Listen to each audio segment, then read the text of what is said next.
Andrew Tate is calm right now. That isn't accidental. Years old, I'm 10 years out the ring. I'd spent a little bit of time in jail and locked in my house. I have a lot going on, but it's okay to lose, but it's not okay to not try. For someone whose very essence has long been tied to provocation and confrontation, this stillness is a marked departure. It stands out, not because it's loud or brash, but precisely because it is subdued, almost measured. When a figure known for relentless agitation suddenly withdraws into quietude, it commands attention. The story here is not one of retreat. It's a deliberate, calculated shift in posture. To understand why this calm matters, we first have to recognize what Andrew Tate represents. He has built his persona on disruption, an unyielding force that thrives on controversy. His usual mode is to challenge, to provoke, to dominate the conversation with intensity. This is a man who weaponizes noise. Yet now that weapon lies sheathed. The usual fire and brimstone give way to an unexpected composure. It's not the absence of power. Rather, it's a different expression of it. Most observers will instinctively misread this calm. The dominant narrative in public discourse often equates power with volume, loud declarations, aggressive posturing, visible resistance. When that noise ceases, many default to seeing it as weakness, a sign of defeat or resignation. That's a mistake. Calm is frequently misinterpreted, especially when it follows a period of tension or confrontation. It's a psychological wrinkle that few are prepared to decode. Calm after tension is not the same as surrender. It is more often than not a strategic pause, a moment of compression where energy is gathered rather than dissipated. This compression is where clarity begins to form. It's the quiet before the next movement, the space in which thoughts reorganize and priorities realign.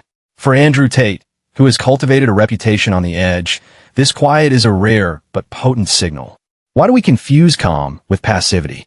The answer lies in social conditioning and expectations. In a theater of power, the loudest actors usually draw the most attention. Society is primed to interpret visibility and forcefulness as strength. This conditioning blinds us to subtler forms of influence. Calmness doesn't roar, it calculates. It doesn't charge, it plans. When Tate is quiet, it's not because he has nothing to say, but because he is choosing his moment with precision. What's more, this calm is inherently unsettling. It disrupts the expected rhythm of conflict. We anticipate confrontation from Tate. It's part of the narrative we've internalized about him. But calm? Calm creates uncertainty. It forces observers to recalibrate their assumptions. When usual patterns break down, the mind scrambles for explanation. This unease is not accidental either. Strategic calm carries with it a psychological weight that unsettles even the most seasoned watchers. This moment of calm is also a reflection of internal dynamics. For a figure like Tate, operating at the intersection of public spectacle and personal ambition, there is an inevitable need to recalibrate. The external noise, the controversies, the battles fought in the court of public opinion, they all require mental and tactical reorganization. Calmness is the vehicle of that reorganization, the framework within which complexity is reduced to focus and clarity. Calm serves as a filter. It strips away distractions and superficial engagements. It forces a reassessment of alliances and intentions. In the aftermath of public scrutiny or setbacks, this quiet phase is where the true contours of power become visible. Relationships that were maintained for convenience fall away. The signal-to-noise ratio improves. For Andrew Tate, this phase is not about erasure, but refinement. It's about identifying what matters and what doesn't in the larger scheme. This is especially important for someone who thrives on controversy. Tate's usual modus operandi involves constant engagement, relentless provocation designed to keep him at the center of attention. But sustained engagement in that mode is exhausting and exposes vulnerabilities. The calm phase is a necessary counterbalance, a time to step back, to gather strength, and to prepare for what comes next. This is an indication not of defeat, but of strategic depth. So, what does this calm reveal about Tate's current state? On the surface, it may look like a pause, but beneath that surface lies a process of internal consolidation. It's a moment when the storm is not over, but momentarily contained. The outward stillness masks a flurry of mental activity. Plans are being reassessed. Priorities are being reordered. The map of influence is being redrawn. This moment also has a performative dimension. Public figures operate in a space where perception is a battlefield. Tate's calmness disrupts the narrative that others might seek to impose. It denies opponents the satisfaction of visible turmoil or defeat. Instead, it projects an image of composed control, signaling that the story is not over. Silence, in this context, becomes an active statement. Importantly, this calm is not passive waiting. It is a form of strategic patience. Most people mistake calm for weakness because they haven't learned to read the signs of strategic patience. But patience here is expansive. It compresses time and energy into a focus kernel. It's the moment when the pieces on the board are being moved quietly, out of sight. The calm is a mask for ongoing activity beneath. This phase also invites reflection on the nature of power itself. Power is often equated with visible dominance, with loud assertions and immediate results. But power also resides in the ability to wait, to observe, and to strike when conditions are optimal. Tate's calmness signals an understanding of this deeper dimension. It means the strategy is evolving, adapting to new realities. The shift to calmness might confuse casual observers, but for those who watch closely, it is a clear message. It's a signal that the usual dynamics are being recalibrated. The story is not over. Calm after tension is the herald of change. It invites us to look beyond the surface and to anticipate what comes next with a sense of heightened awareness. In this light, Andrew Tate's current calm is not a withdrawal from power, but a different expression of it. It is a quiet assertion of control, a moment of inner clarity amid external noise. It challenges the simplistic equation of loudness with strength and invites a more nuanced understanding. The calm is not the end of the story. Far from it. It means the strategy is evolving. Most people mistake calm for weakness because they haven't learned to read the signs of strategic patience. This is especially true when it comes to high-profile figures like Andrew Tate. Society is conditioned to expect power to be loud, visible, and confrontational. The grand spectacle of strength is often a display of force and resistance. But this expectation misses a deeper psychological pattern that governs how power operates behind the scenes. Public expectations of power displays are, in many ways, a cultural shorthand. We see strength as something that must be asserted aggressively, that must push back visibly against opposition. This is the narrative fed by media, politics, and even social interactions. It's the noise that fills the room when power is in motion. But what happens when the noise stops? When a spotlight dims just enough for silence to take its place? The psychological significance of retreating into calm is profound. For powerful individuals, calm is not a void. It is an active process of inward focus. It's a mental recentering, a strategic withdrawal that allows for reassessment. In this phase, distractions fall away. The chaos of external demands is muted. What remains is a distilled clarity, an opportunity to strip away superficialities and hone in on what really matters. This inward focus is essential after periods of intense scrutiny or controversy. Public figures like Tate operate in environments saturated with noise, criticism, conflict, public opinion. This environment can be exhausting and disorienting. Calm becomes a necessary refuge, a psychological space where recalibration is possible. It's the moment when external chaos is met with internal order. Calmness following turmoil acts as a filter. It separates the durable from the ephemeral, the authentic from the performative. In this phase, alliances are tested. Loyalties are clarified. The noise of casual supporters fades, and a true network of influence emerges with greater definition. For someone like Tate, this means identifying which relationships and strategies are viable moving forward, and which are liabilities. It's important to note that this phase is not passive. It's an active compression of energy and attention. The mental resources that were previously spread thin across multiple fronts are now concentrated. This compression allows for sharper insight and more deliberate planning. The calm is a crucible where raw experience is transformed into refined strategy. Calmness also serves a psychological function for those observing from the outside. The sudden absence of conflict or provocation creates a cognitive dissonance. People expect a certain type of behavior based on past experience. When that pattern breaks, it unsettles assumptions. Observers begin to question what is really happening beneath the surface. This uncertainty can be more disorienting than overt aggression because it removes predictability. For Andrew Tate, who has built a reputation on relentless engagement, this recalibration is significant. His usual approach involves confrontation and provocation designed to dominate conversations and control narratives. Sustaining this approach indefinitely is neither feasible nor strategically sound. The calm phase is a deliberate pause that enables a reset, a moment to reassess the playing field and adjust tactics accordingly. This inward turning is not unique to Tate. Many influential figures experience similar phases after public or personal upheaval. History offers numerous examples where silence and withdrawal precede a resurgence. This pattern reflects a psychological truth. Power is not only about outward assertion, but also about internal consolidation. The two are complementary, not contradictory. The calm phase is where complexity is distilled. Decisions that once seemed urgent are reconsidered with greater perspective. Priorities are reordered based on emerging realities rather than reactive impulses.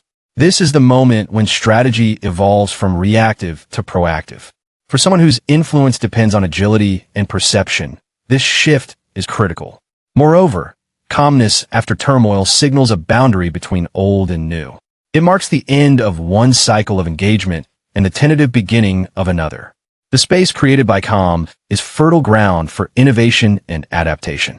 It allows for the emergence of new narratives, new alliances, and new methods of influence that are better suited to the changed environment. In this phase, the individual's relationship to their public image also undergoes transformation. The need to constantly perform and provoke diminishes. Instead, there is a move toward controlled projection, a more measured and intentional shaping of public persona. This doesn't mean the disappearance of controversy, but rather a shift in how it is managed and deployed. Calmness, in this context, is a form of control. It asserts mastery over not just external circumstances, but also internal states. It signals that the individual is not at the mercy of external forces, but is instead orchestrating their response with intention. For observers, this translates into a subtle but powerful message. The situation is being managed, and the next phase is being prepared. The psychological dynamics at play also highlight the importance of patience as a strategic tool. In a culture that prizes immediate action and visible results, patience can be undervalued or misunderstood. Yet, patience allows for the careful observation and analysis necessary to make informed decisions in complex environments. It is the pause that prevents impulsive moves and enables calibrated responses. For Andrew Tate, this strategic patience embedded in calmness reflects a sophisticated understanding of power dynamics. It means recognizing when to push and when to hold back. It means using silence as a shield and a sword simultaneously. This dual function of calm is what makes it so effective and so easily misread. Ultimately, the psychological pattern behind calmness in figures like Tate is a dance between visibility and invisibility. The public expects constant visibility, constant noise, but true power often operates in the shadows of silence. This tension between what is seen and what is hidden creates a dynamic that keeps observers off balance. Understanding this pattern is key to decoding Tate's current behavior. His calm is not an absence, but a presence. A purposeful, strategic presence that signals ongoing activity beneath the surface. It is a recalibration phase, a moment of mental and tactical regrouping that precedes the next move. In this light, calmness is less an anomaly and more a natural stage in the arc of influence and power. It is a mechanism that allows powerful individuals to navigate complexity and emerge with renewed clarity. For those watching closely, it offers a window into the evolving strategy of a figure who has mastered both confrontation and subtlety. The story is not over. Calm after tension signals that. It means the strategy is evolving. Calm after tension is the herald of change. It's a phrase that resonates deeply when examining Andrew Tate's current demeanor.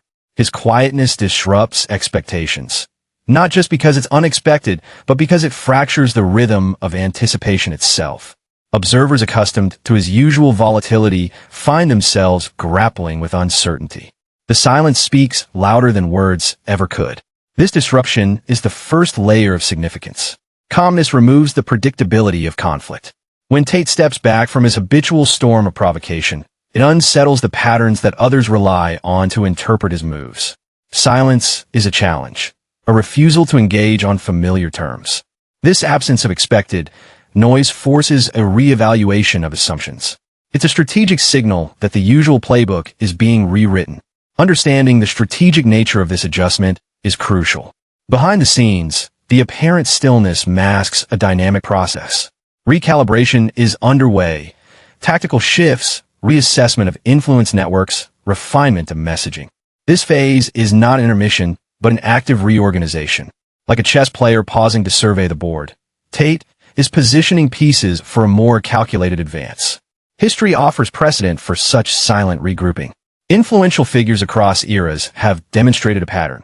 A period of quiet reflection and consolidation often precedes a resurgence marked by heightened focus and impact. This cycle is a natural rhythm of power. It's a compression of experience into clarity, a phase where raw energy is rechanneled into deliberate strategy. The psychological effect on observers is profound. The absence of overt conflict creates a vacuum that invites speculation and unease. We are wired to seek patterns, to predict outcomes based on past behavior. When those patterns shift, especially towards silence, it generates tension. This tension is not accidental. It is a byproduct of strategic ambiguity. Tate's calmness destabilizes by withholding expected cues. Moreover, this quiet phase functions as a litmus test. It filters out superficial observers and casual critics who thrive on spectacle. Those who remain attentive witness a transformation in real time. The calm is a threshold, a marker of transition from one mode of influence to another. It demands a heightened level of attention and discernment. This adjustment phase also signals an evolution in narrative control. Tate's prior approach relied heavily on overt confrontation and controversy to dominate the discourse. The shift to calm reflects a more nuanced understanding of influence, one that balances visibility with discretion. This balancing act is essential in environments where prolonged exposure to conflict risks diminishing returns. Strategically, the quiet phase allows for the restructuring of alliances and the reconsideration of outreach. Influence networks are not static. They respond to shifts in tone and behavior. The recalibration behind the scenes likely involves identifying new vectors of influence, pruning unproductive connections, and strengthening core relationships. It's a subtle yet powerful reorganization that sets the stage for future moves. This phase also corresponds to an internal psychological adjustment. The external calm mirrors an inward process of mental and emotional realignment. After periods of heightened conflict, this internal work is necessary to sustain long-term resilience. For someone like Tate, whose public persona is intertwined with confrontation, this adjustment phase is a quiet reaffirmation of control over both internal and external domains. The implications extend beyond personal strategy to broader power dynamics. In a landscape of public influence, silence can be weaponized. It compresses time, creating a sense of suspension that amplifies anticipation. Observers are left in a state of heightened alertness, uncertain of when or how the next move will unfold. This controlled ambiguity is a potent tool. The calm phase also challenges conventional narratives about conflict and resolution. It suggests that power is not solely exercised through visible dominance, but also through strategic withholding. Control over timing and communication becomes as important as control over content. Tate's current state exemplifies this principle. The story is not over, but it is entering a new chapter defined by discretion and calculation. This recalibration is not merely reactive, but proactive. It anticipates shifts in context, legal, social, or cultural, and adapts accordingly. The ability to evolve strategy in response to changing circumstances is a hallmark of enduring influence. The calm is the incubation period where new strategies are forged, tested internally, and prepared for deployment. For those watching, this phase demands a recalibrated lens. The absence of spectacle should not be mistaken for absence of intent. The quiet signals a gathering force, a reorganization that, when released, will likely be more focused and potent. It's a moment of compression before expansion, a strategic compression that concentrates power rather than dissipating it. In sum, Andrew Tate's calmness is a strategic recalibration that disrupts expectations and signals a phase of internal and external adjustment. It challenges observers to read beyond surface appearances and anticipate a shift in approach. The quiet is not the end of the story. It is the beginning of a new, more calculated phase, one that demands attention and caution.